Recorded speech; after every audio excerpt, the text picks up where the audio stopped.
Hello everyone, and welcome to my YNR Daily Spoiler channel. Oh my god. Nikki has finally discovered Victor's dark schemes young and the restless spoilers. Nikki sits at her desk, a single lamp making a small island of light. The rest of the house is quiet. She has an envelope in her hand that came anonymously that morning. Her hands are steady, but there is something like electricity under her skin. Nikki. Whoever sent this wants trouble. Or wants something to be fixed. She opens the envelope. Inside are photocopies of invoices, a spreadsheet with coded line items, an email thread with an unfamiliar server, and a receipt stamped from a shell company Victor used years ago. One item stands out, a notation linking a recent land deal to a donor list for a charity run by people Victor has publicly criticized. She leans back as the pieces begin to align. Nikki. No, this can't be. Beat. She starts cataloging, cross-referencing. This is not a random smear. The handwriting on one note, the particular way an account number ends in 77, the sharpness of the code words, all signs that this was orchestrated by someone who knows the Newman ledger like a second language. Nelson Investigations, late night. Claire walks out of the office with a coffee. She pauses at a newsstand where a tabloid headline plastered with Victor's image screams influence and scandal. Her phone buzzes. A message reads, "Are you sure? Meet me. Midnight. The park." She looks toward the window and then back to the page. The gears of gossip spin faster when someone like Claire has a single, corroborating detail. A family whole. Newman Ranch kitchen morning. Breakfast is a ritual. Victor reads the paper like a man who invented newspapers. Nikki keeps her envelope in her purse like a small, dangerous jewel. Victor. You look like you've seen a ghost, Nikki. Nikki. Or a tax bill I forgot to pay. Victor's eyes scan her face. He can read her better than most. There is an intimacy sharpened by years of weathering storms together. Victor. You're worried about me. Nikki. No, Victor. I'm worried about us. Victor's guard lifts with a cunning grin.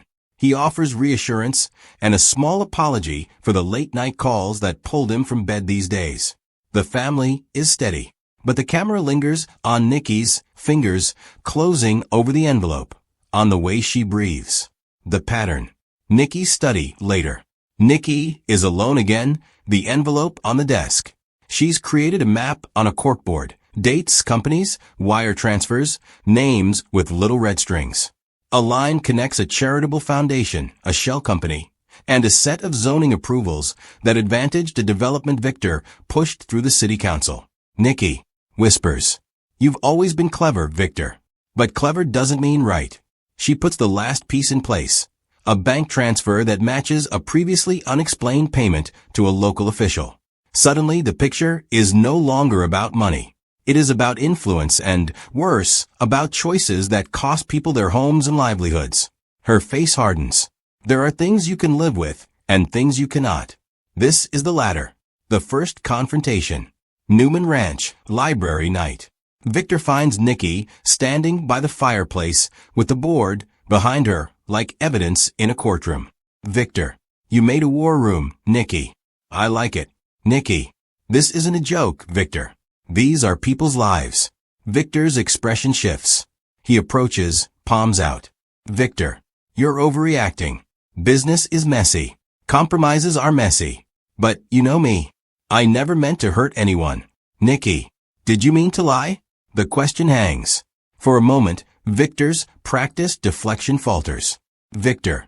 There are reasons for what I did. Good reasons. For the company. For the family. Nikki. Good reasons that required secrecy. Good reasons that used other people. I can live with hard choices. I cannot live with a conscience that only exists when people are watching. Victor's jaw tightens. He has always believed the ends justify the means. Nikki now faces him with the cost of that belief. The allies and the betrayals. Nick Newman's office, day. Nikki turns to family. Nick is her son and a man who has fought public battles with his father. He reads the documents Nikki hands him like a prosecutor. Nick. You brought this to me, Mom? You could have gone to the authorities. Nikki. Because I wanted to be sure. Because I wanted to know whether this was a mistake or a plan. Nick's face is a battlefield. He sees how a public scandal could shatter markets. He also sees how covering it up would shatter trust. Nick, we have to be careful. If we go public and it's wrong, Victor will bury us.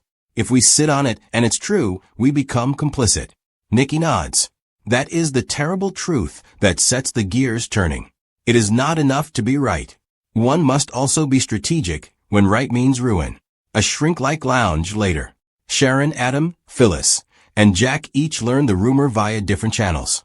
Some feel protective of Nikki, others protective of the Newman legacy. Alliances fracture and mend in private conversations. Victor's reach is long. His enemies know he plays a predator when backed into a corner. Phyllis. If Nikki goes public, there is no coming back. Jack. If Nikki goes public, there will be a reckoning. Some deserve it. Adam. What I want to know is who stands to gain if Victor falls. Sometimes the smoke from a burning empire hides other fires. Nikki's moral strategy. Int. Nikki's study night. Nikki sits with the evidence and a glass of wine she does not drink. She is thinking. Not about revenge. About responsibility. That is her true compass. Nikki. Victor has always been larger than the sum of his sins.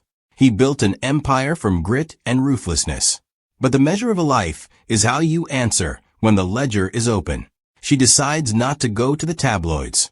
She decides first to confront Victor in a way that leaves him a choice. She wants him to choose to reveal, to fix, to make restitution. For Nikki, the moral act matters as much as the legal. The public lever. A gala night. Victor is the center as always, cut from the cloth of power. Celebrities and CEOs flock. The Newman Foundation will be giving a large donation. Nikki arrives in a gown, a study in restrained fury. She walks the room with a smile that hides everything. In private, she meets with reporters she trusts. Quiet questions, probing about zoning deals, about shell companies. Reporter. You're not going to run a story on your husband, are you? Nikki. No. I am going to ask a few polite questions. See what answers I get. Victor senses something is off. He pulls Nikki onto the balcony, away from cameras. Victor. What are you doing here, making waves? Nikki. I'm seeing if you'll come clean. Right now, privately. Victor. And if I refuse? Nikki. Then I will do what I must. The threat is gentle. It is devastating because it is wrapped in love. The public crisis. Newsroom day. A reporter uncovers a leaked memo that ties a Newman initiative to a developer who used coercion to acquire property. The story hits like lightning. Stock trembles. The boardroom is in chaos. Victor's associates press for damage control. Victor's demeanor is not a man caught off guard. He is a man preparing a counter. But the counter is not just legal. It is personal. Newman Ranch, living room night. Nikki watches the news cycle like a woman watching a loved one in the ICU. She loves Victor. That love complicates everything. She wants truth to prevail. She wants pain to be faced and healed. Nikki. Soft. If you did this, Victor, we will fix it. But not on your terms.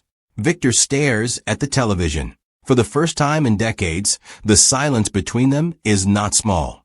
It is full of unsaid admissions. The denial. Int. Newman Ranch, Victor's study later. Victor addresses the board. He speaks with precision, with a vocabulary designed to disarm. He calls the allegations politicized, misinterpreted, or the product of opportunists. Victor. We will cooperate. We will review. But we will not bend to hysteria. Outside the boardroom, the press smells the chill in Victor's voice. Nikki watches him calibrate the storm. He is still the man who can command the room. But she hears something else. A whisper of calculation that smells like old habits. The private war. Newman Ranch, bedroom, night. Nikki walks into the bedroom and finds Victor awake. He offers a truce. She counters with terms. The scene is intimate, not because of romance exactly, but because it is the place where two adults have to reconcile public strategy and private truth. Nikki. If you come clean, we will talk about consequences. We will make restitution. We will accept whatever the law decides. Victor. And if I do not? Nikki. Then I will open what I know. I will marshal the evidence. I will not let people be harmed for profit. The ultimatum has weight. Victor studies Nikki, measuring how much he can risk. He never imagined Nikki would be the one to hold him to account. Victor. You would destroy me. Nikki. I would not. I would save myself. I would save what we built together that deserves saving. There is love there, complicated, bruised, and ferocious. Victor's face becomes unreadable. The unexpected ally. Courthouse steps, day. As the scandal unfolds, a city councilwoman steps forward with testimony that supports the pattern Nikki uncovered. She reveals pressure from a representative working for a developer linked to Victor's initiative. Councilwoman. He promised jobs. He promised investment. But he also promised silence. Her bravery triggers a cascade. More witnesses feel emboldened. The story becomes not just about money, but about power used to silence the vulnerable. Nikki watches this from the back of a courtroom when the first formal inquiries begin. She is relieved but haunted. She did not seek this spectacle. She sought truth. Victor strikes back. Newman Ranch War Room Night. Victor mobilizes. He deploys lawyers, PR, and old friends who owe him favors. He knows how to make a scandal look like a smear campaign. He also knows how to redirect attention to personal failings of those making allegations. Victor's strategy is ruthless. He releases a dossier suggesting the councilwoman had a history of mismanagement. He leaks a past incident about Nikki's own choices. The goal is classic. Muddy the water until the truth cannot be found. Nikki, watching the volleys, feels the fatigue of being dragged through old wounds. Nikki. This is what he does. He will make the world believe that damage control is the same as innocence. She steels herself. There is a different kind of courage in staying the course. The turn. Nick Newman's office, day. Evidence continues to mount on Victor's direction. A whistleblower from inside the developer's office offers recordings that corroborate the coercion. An accountant provides audit trails. For the first time, there is not just pattern, but proof. Nikki. We have what we need. We can go to the DA. Nick hesitates. The consequences ripple outward. Employees who will lose jobs, charities that will lose funding, towns that will suffer. Nikki meets his eyes. Nikki. We cannot be the ones who cover the sins of power because of collateral damage. That is how harm keeps happening. Nick calls the DA. The legal machinery begins to move. The Newman name trembles on the pages of newspapers, not as royalty, but as a subject of accountability. The confrontation, no cameras. Newman Ranch, library night. Victor stands alone when Nikki enters. Guilt and anger are not the same in his face. There is a man who calculates risk to the last cent, who now faces the moral ledger. Nikki, why did you think you could do this and still be my husband? My partner? Victor. I thought I could protect you from the messy truth. I thought shielding you made me better. Nikki. Shielding me made you smaller. It made me complicit without my consent. He reaches for her hand. She does not pull away. The moment is confusing, human. Victor. Then do what you must. I will answer. Nikki looks at him, and in that look asks whether he means it. Victor closes his eyes. Victor. I will answer. I will fix what I can. The public hearing. City Hall day. The public hearing is brutal and cleansing. Witnesses testify. The city listens. Victor testifies in a way that is both defiant and exhausted. Victor. I did what I had to do for the company. For our family. Nikki sits in the audience. Her expression is complicated. She speaks when asked by counsel to describe what she knows. Her testimony is measured and true. She is not seeking vengeance. She is seeking honesty. Nikki. We were not invisible to him. We were collateral in a war he thought he was winning. The city hears it. So do the employees, the homeowners, the small businesses that were affected. The damage is real. The accountability begins. Reckoning and restitution. Newman Ranch, study weeks later. Victor has settled certain claims, agreed to divest from specific projects, and accepted fines. The company board has shifted powers. The Newman name is bruised, but the truth has a way of resetting balances. Nikki, quiet to Victor. You did not go down without a fight, but you also did not avoid consequence. That is enough for now. Victor looks at her in a way that is softer than aggression. Victor, I owe you the truth. I owe the city more. Nikki, you will have to earn trust again, not through promises, but through choices. He nods. Victor, then I will make choices that prove I can be better. Nikki watches him. Change is not instantaneous. Trust, once broken, is rebuilt by 1,000 small acts. She is willing to begin again.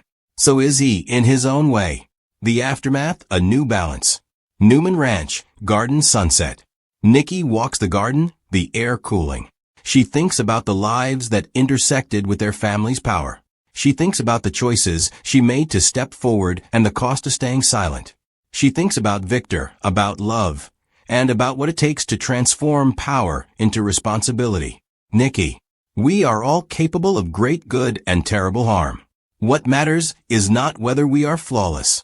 It is whether we answer when the ledger opens. The camera pulls back. The Newman name will never look the same.